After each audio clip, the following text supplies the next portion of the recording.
Que bom que estamos na presença de Deus e sendo por Ele edificados pela doce presença do Senhor. Eu quero aproveitar que você está de pé e convidar para me acompanhar numa leitura bíblica no livro do profeta Isaías, no capítulo de número 40. Eu vou ler os 3 primeiros versículos, os 4 primeiros versículos. Isaías 40, de 1 a 4.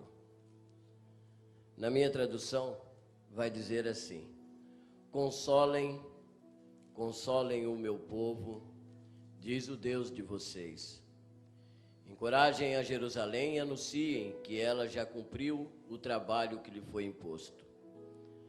Pagou por sua iniquidade e recebeu da mão do Senhor em dobro por todos os seus pecados.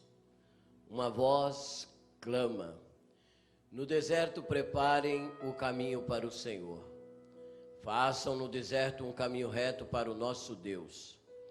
Todos os vales serão levantados, todos os montes e colinas serão aplanados. Os terrenos acidentados se tornarão planos, as escarpas serão niveladas. Amém? Podeis tomar assento. Esse texto é um texto interessante do profeta Isaías, que está numa parte que divide esse livro.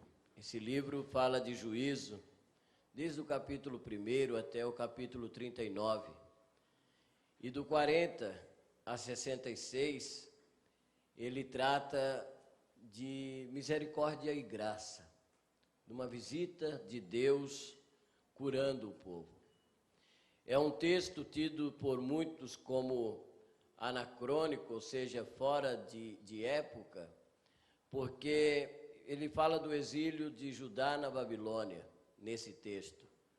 No entanto, Isaías não viveu esse tempo. Entendemos então, alguns chamam de segundo Isaías, mas nós entendemos ser uma mensagem diretamente do trono, uma mensagem profética. A verdade é que ela relata o estado de um povo que está exilado. Um povo que, por sair da presença de Deus e deixar de obedecer os seus mandamentos, esse povo se torna cativo. É levado para uma terra estranha, perde a sua autonomia, perde o seu reinado, perde a sua própria identidade, pois lhe é subtraído tudo que ele tinha na sua terra. Alguns deles são forçados a trocarem até de nome. Estão em terra estranha, estão vivendo sob tutela de outros povos, e tem da sua terra simplesmente saudade. Esse texto é um texto onde Deus, o Deus que conhece o seu povo, resolve dizer para eles que, muito embora eles estejam longe da sua terra, distante do templo onde estava a presença de Deus, longe do lugar de sacrifício, distante do lugar onde fora marcado para a adoração e o encontro com Deus, muito embora o homem estivesse longe, Deus sempre estava perto. Deus não nos nega a sua presença. Não é um Deus bairrista, não é um Deus circunscrito por limites, não. Ele também não é um Deus só em Jerusalém, só em Israel. Ele diz para o povo, mesmo aí na Babilônia: eu continuo sendo o Deus que te guarda, eu continuo sendo o Deus que te ampara, eu continuo sendo o Deus que te consola. Do ponto de vista de Judá, Judá está numa situação tremendamente interessante. Por quê? Porque ele vive um presente de incertezas, um presente que desmente a sua fé, um presente que desmente o poder do Deus que ele tem, um presente que desmente todas as verdades que dantes eles haviam apregoado, de um Deus que provê, de um Deus que sustenta, de um Deus que protege, de um Deus que guarda. E eles estão vivendo toda uma realidade adversa daquilo que eles falavam. Eles olham para um passado de perda. Eles olham para trás e vê que tudo que eles tinham saiu pelo meio dos dedos como água, e eles agora contabilizam só desgraça, contabilizam perdas, e eles só sabem ter um discurso depressivo, porque olham para trás e vê que o que eles tinham, o que eles sonhavam, o que eles projetavam, o que eles olhavam para frente para alcançar como realidade, eles veem que o seu presente desmente isso, e a realidade onde eles estão inseridos não dá nenhuma chance de que aquele passado volte a ser uma realidade. Isso os deprime. Ele olha para o poder da Babilônia, vê um rei totalmente tirano, que os oprime, que os obriga a atrocidades tremendas, e eles olham para frente, e se para trás eles sofrem de depressão, eles olham para frente e o futuro gera neles ansiedade, gera uma expectativa e eles tentam alcançar aquilo, mas são coisas que não alcançarão. É um presente de incertezas, um futuro de sem chance, um passado de lembranças do que tivemos e que hoje não temos mais. Quando eles entram nesse estado de depressão e ansiedade, de lutas e angústias, e eles começam a lutar com isso, levanta-se a voz do Senhor e diz: epa, não é assim que funciona com o meu povo. E ele diz: consolem o meu povo. Levante-se uma voz e clama. Olha só, há uns textos que vão dizer: uma voz clama nos desertos, mas essa tradução é muito legal, ela diz assim: uma voz clama, : no deserto preparem o caminho do Senhor. Oi, você não entendeu? No deserto preparem o caminho do Senhor. É na realidade de atrocidades e no presente de incerteza que você tem que preparar um caminho de fé para convidar o Senhor que vem. Preparem no deserto um caminho para o Senhor. Nós temos um Deus que nos assiste no deserto. Nós temos um Deus que nos assiste nos tempos de incerteza. Nós temos um Deus que nos assiste quando a fé vacila. Sabe aqueles momentos em que você acha difícil continuar crendo, quando o será é a palavra mais certa na sua mente? Será.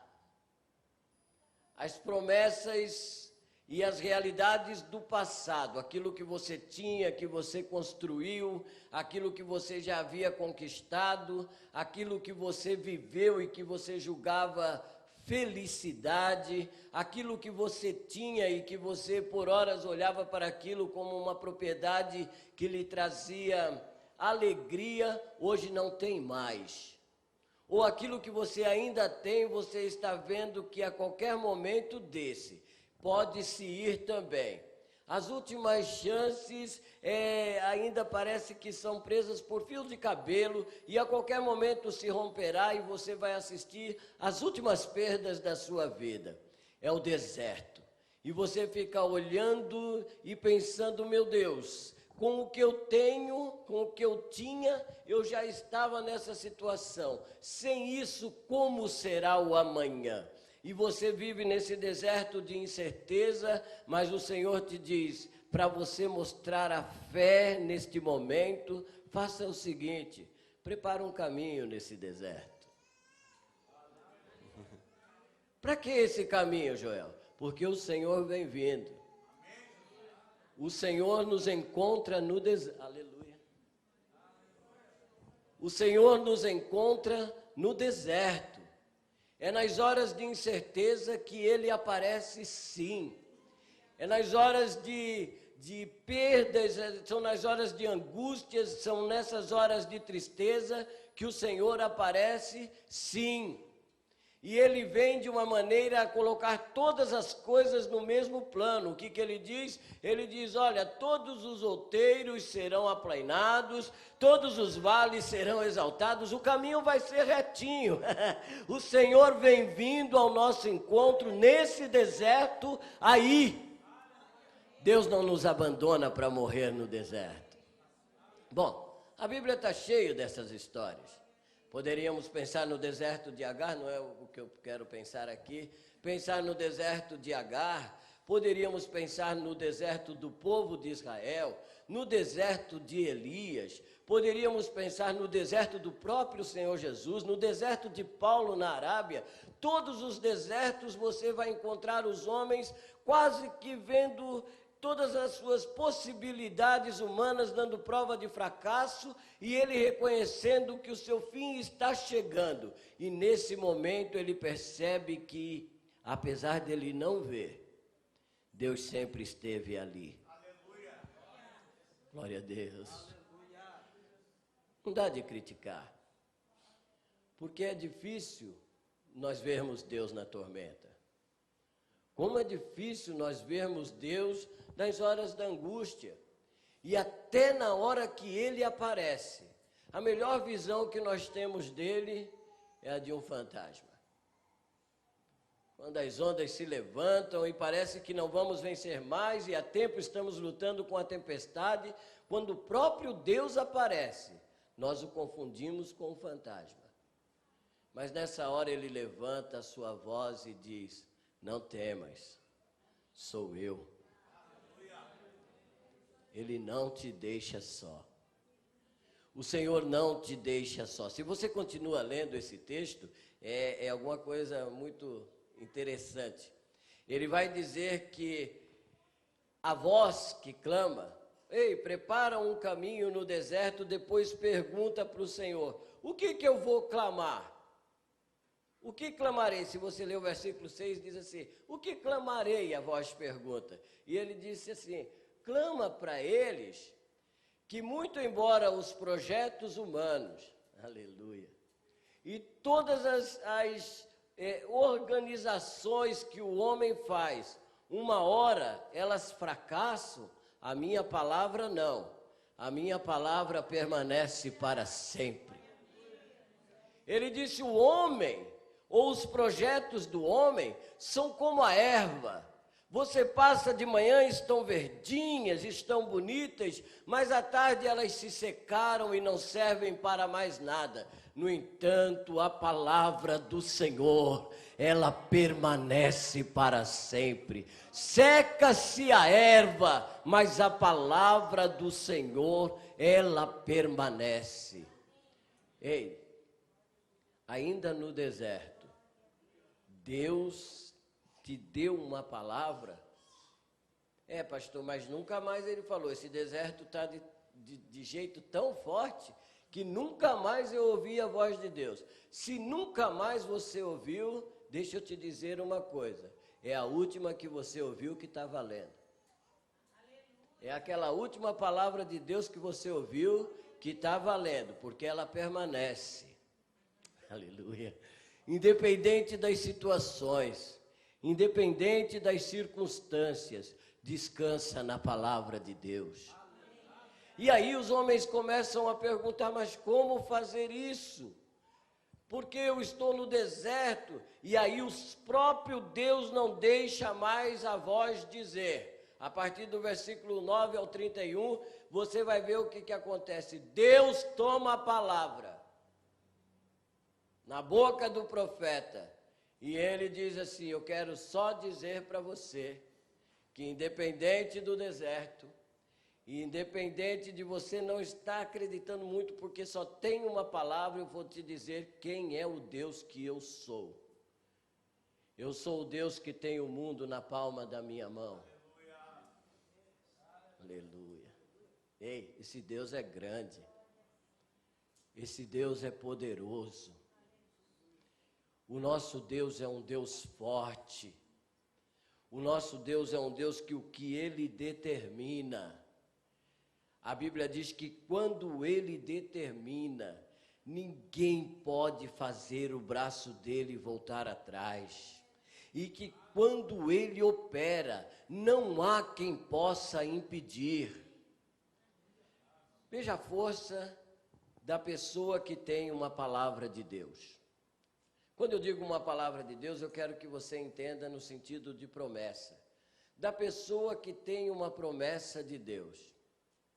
Tem vezes que as vidas da gente entra nos cantinhos escuros, uns labirintos, e a gente fica se debatendo como quem querendo dizer, meu Deus, e agora?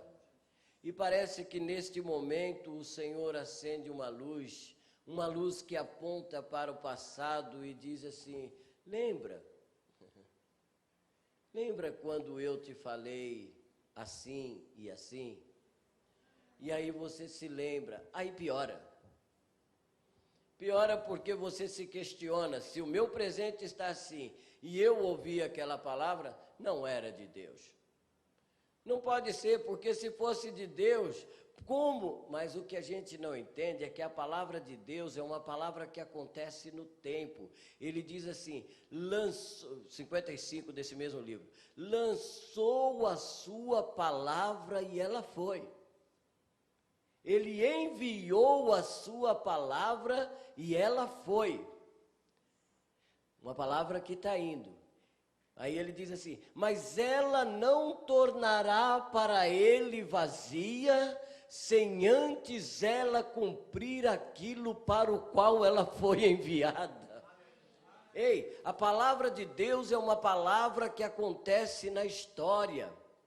É uma palavra que acontece na história, ainda que você não esteja lembrando dela aqui e agora, fica tranquilo, ela continua a palavra de Deus, ela continua acontecendo na sua vida, e não é o deserto que te mata, não é o deserto que acaba com você. Você vai terminar esse capítulo lendo que o Senhor é um Deus que renova as forças deste homem que está no deserto, é um Deus que levanta esse homem de novo e o faz caminhar, voar, correr e não se cansar, porque é um Deus que cuida de nós no deserto.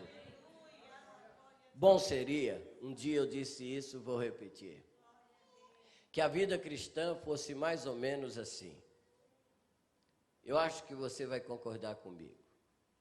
A gente vinha aqui domingo passado, no culto de jovens, o culto estava animado, aí a gente aceitava Jesus. Terça-feira, a gente vinha no discipulado, conversava com alguém ali e dizia, eu quero as 12 lições numa batida só, porque eu estou com uma ansiedade gostosa, eu já aceitei Jesus ontem, e aí a gente terminava ontem a lição. Hoje a gente tomava a primeira ceia, quinta e sexta a gente evangelizava todo mundo, sábado a gente ia em algum culto aí, domingo a gente cultuava e segunda-feira a gente morria. Era céu, todo mundo ia para o céu. Fala a verdade, quem não queria, você quer uma vida assim? A gente começa agora. Mas ia ser muito chato se fosse assim, porque você ia experimentar a alegria da salvação, mas não ia conhecer o Deus da provisão. Porque muito embora ele prometa a terra prometida lá dentro do Egito, ele diz, tem um deserto para você atravessar, até você chegar na terra da tua promessa. Porque é no deserto que Deus se revela. Seca a boca, ele tem água. Dói o estômago, ele abre os céus e derrama o maná. Enjoa de maná, ele manda nuvem de ave para você comer carne. Quando acaba tudo, ele manda o homem olhar para uma pedra e dizer, pedra, por favor, esse povo aqui é povo de Deus e não veio para o não veio para o deserto para morrer de sede, e a pedra, sabe-se lá como, abre uma brecha e começa a dar água para o povo beber, desdentar-se e entender que há um Deus no céu cuidando dele. Surgem as serpentes venenosas, mortíferas, derrubando toda uma geração. Ele levanta alguma coisa parecida de metal e diz assim: vocês não precisam fazer mais nada, não corram atrás do Moisés para procurar qualquer tipo de remédio que tenha lá no posto, mas na hora que a serpente picar, simplesmente olhe para aquela serpente ali. Esse é o olhar da fé. Você olha lá e nem liga mais para o ferimento, porque aquele que olhar será sarado, porque lá atrás ele disse: pode pegar o deserto, porque as enfermidades não alcançarão vocês, as doenças não pegarão em vocês, porque eu sou o Senhor que te sara, eu sou o Senhor que te acompanha no deserto. Passam os homens na caminhada, sofrem de sede profunda, murmuram do homem de Deus e chegam num ponto que eles querem desistir da caminhada, e quando provam a água é amargosa e eles murmuram ainda mais, e o Senhor diz: então espera aí, eu tenho o melhor tratamento de água no deserto. E ele manda pegar um pedaço de madeira e diz: joga agora essa madeira na água. O homem joga um pedaço de pau na água e diz: agora toma água. Oh, madeira poderosa, né? Não, não é, porque depois ninguém mais curou água com madeira. Poderoso é o Senhor, poderoso é o nosso Deus, poderoso é o Deus que te leva para o deserto para revelar a você quem Ele é. Poderoso é o Deus de providência, que nisso entra provisão, cuidado e governo. Um Deus que mesmo nesses lugares escuros, cheio de tantas coisas que pode a qualquer momento ceifar a vida do homem, se não natural ou animal, que pode a qualquer momento vir e ceifar a vida do homem, porque o deserto é perigoso. Mas nós ouvimos aqui, e esse mesmo profeta diz que na caminhada do povo no deserto, o Senhor estendeu as suas asas e os cobriu e levou por toda aquela caminhada, porque nós temos um Deus que protege e livra. Nada nem ninguém pode se levantar e dizer que você é um derrotado e que acabou os seus dias, e que esse presente de incerteza é o que vai definir a sua vida daqui para frente. Se você tem o Senhor na sua vida, a última palavra é do Senhor, a última palavra será a do Senhor. E hoje Ele diz: levanta, levanta e prepara um caminho nesse deserto, porque lá vem o Senhor, lá vem vindo o Senhor na sua direção. Oh glória! E que encontro gostoso é no deserto você se encontrar com Deus. Há uma música na nossa harpa que diz que os mais belos hinos e poesias foram escritos em tribulação, e dos céus as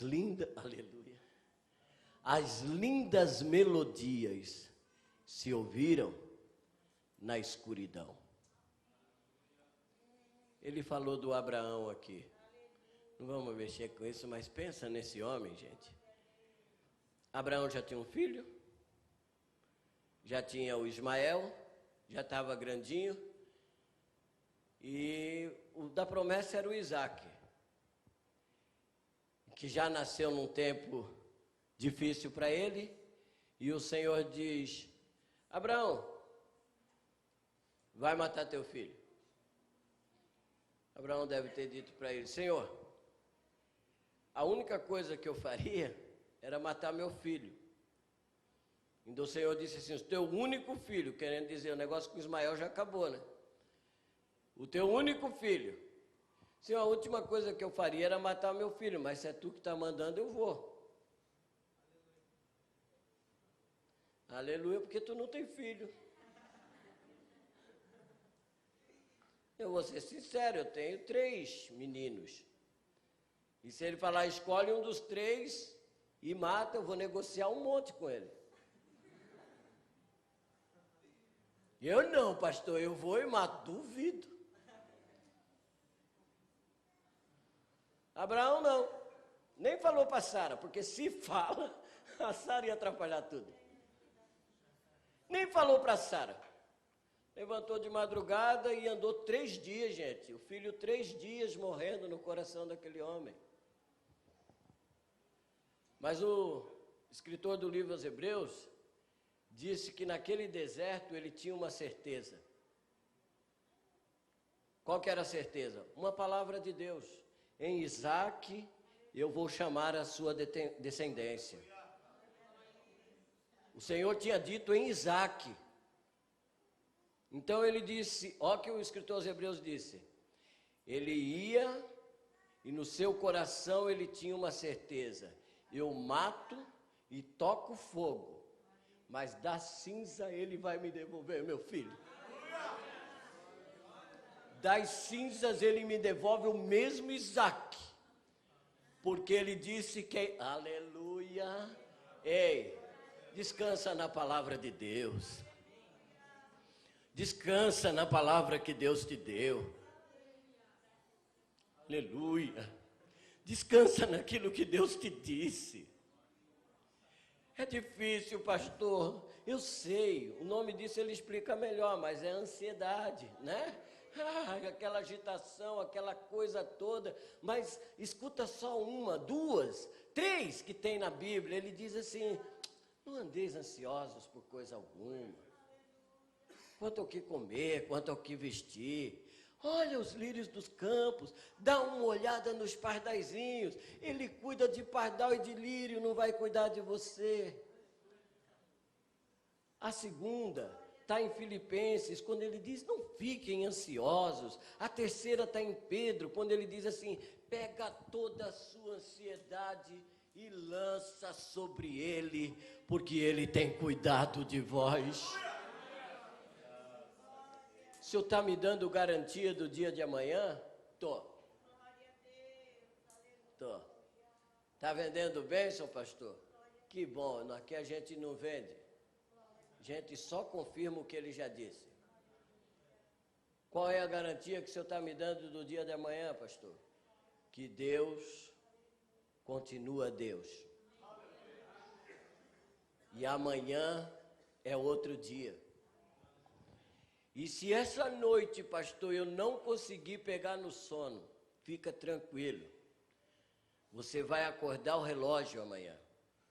E ficar olhando, que hora que esse cara vai despertar, não devia estar dormindo. Porque é assim mesmo. O choro fica a noite inteira. Mas ele disse que quando é de manhã, a alegria vem. Prepara esse caminho nesse deserto. Que caminho é esse, Joel? É você abrir esse coração e dizer, Deus, eu não entendo. Deus, eu não sei. Deus, está até difícil de acreditar.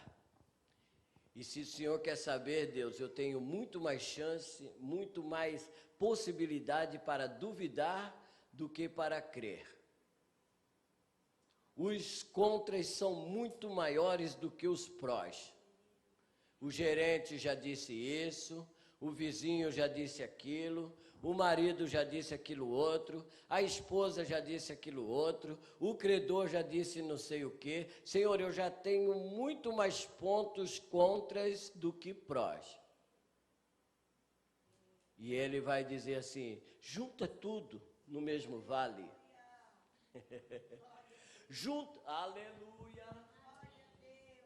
Juntem todos os seus inimigos no mesmo vale.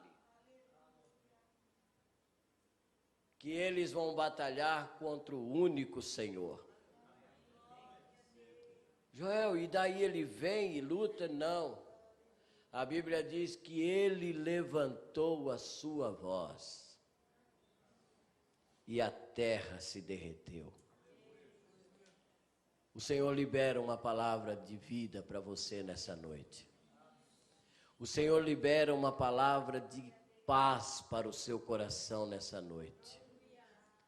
O Senhor libera uma palavra de cuidado para a sua vida nessa noite. Um cuidado tão especial. Aleluia. Essa é a palavra de consolo do Senhor. Um cuidado tão especial que nesse medo, nessa ansiedade, nessa angústia que você está, o Senhor está te cochichando aos ouvidos. Fica tranquilo, eu estou bem pertinho de ti aqui. O Senhor cuida de você. O Senhor não abandona você. O Senhor está com a tua mão de amparo sobre a sua vida.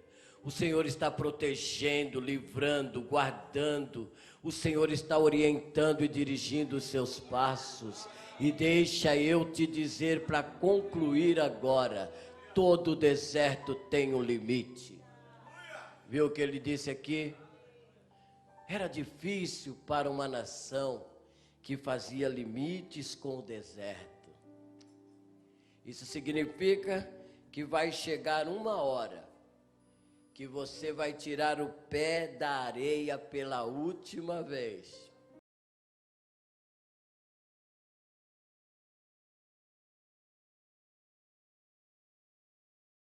O pé da areia pela última vez. E você vai pisar do outro lado do deserto. E o deserto está lá atrás. O deserto ficou para trás. E agora é hora de entrar na terra de conquistas.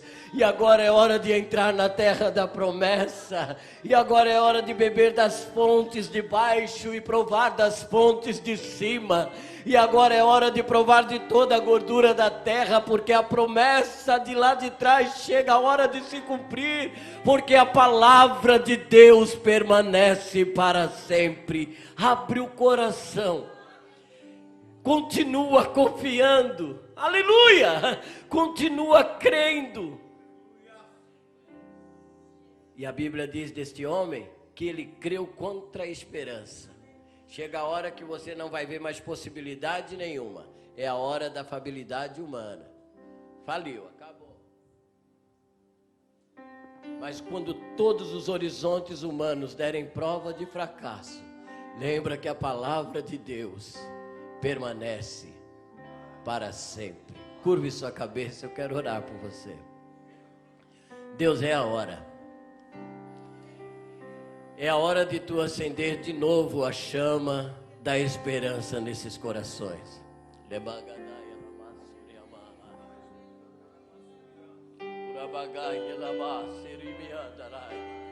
É a hora, Senhor, de tu reacender a chama da esperança.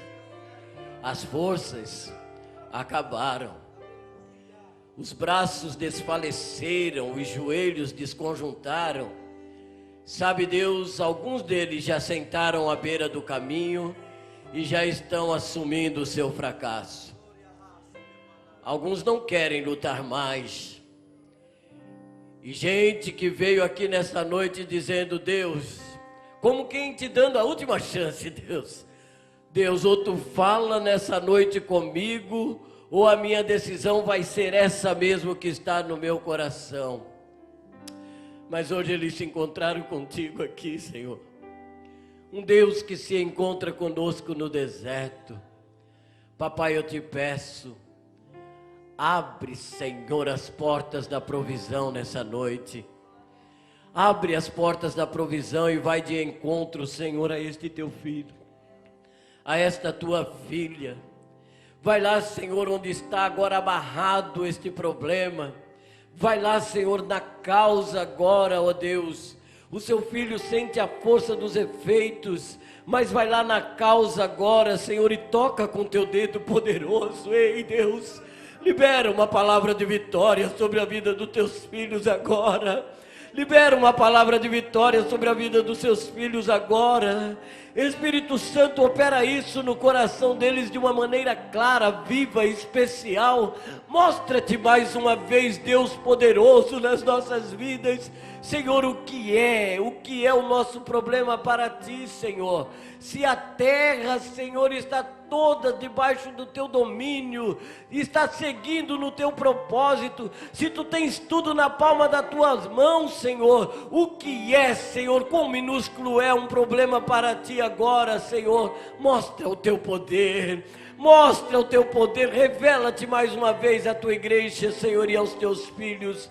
Faze isso para que nisto o teu nome seja glorificado. Nós oramos crendo no nome de Jesus.